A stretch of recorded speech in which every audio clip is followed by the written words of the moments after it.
people are being labeled as domestic terrorists, right, for engaging in their child's curriculum.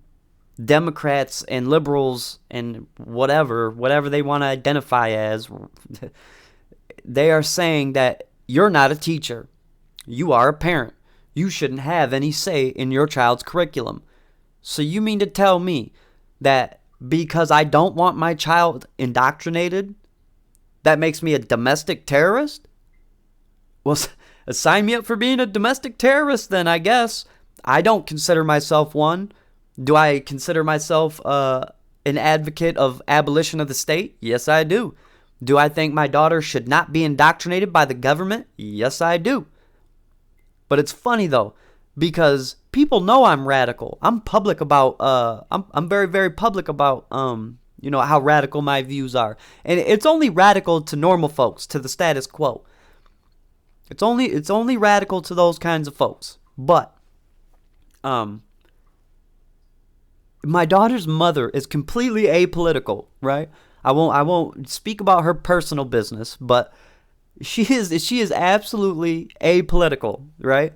But she's objectively considered the options when it comes to vaccination for our child. And we have both discussed it.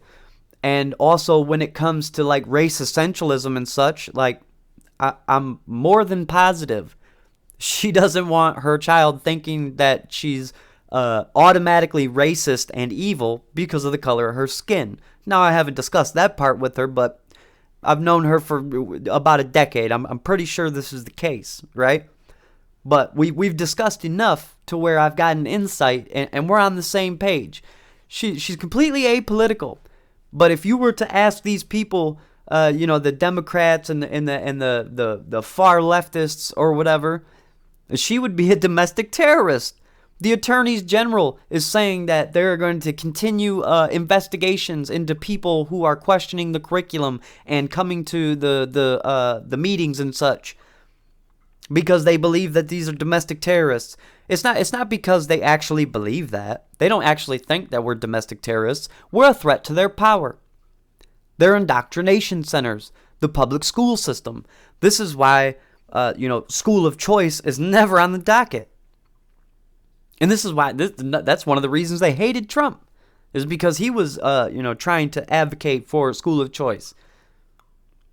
There's not many great things that I say about Trump, but one of them is certainly his school of choice. I mean, why would you have any problem with parents choosing where they send their child unless you had some sort of agenda?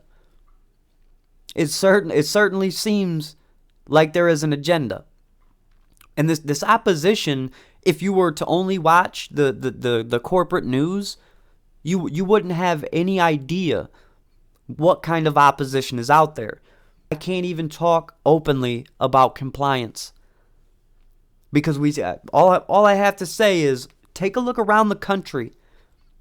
Take a look at how people feel about these mandates. 2,000 FDNY, the fire department in New York, 2,000 people called in sick in opposition to the mandates. Now that's just an objective fact.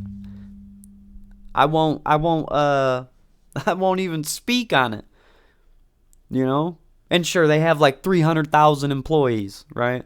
So it's a small number, but 2,000 people in New York City. I mean, yeah, that's a fairly small number for that population. But they're not the only ones.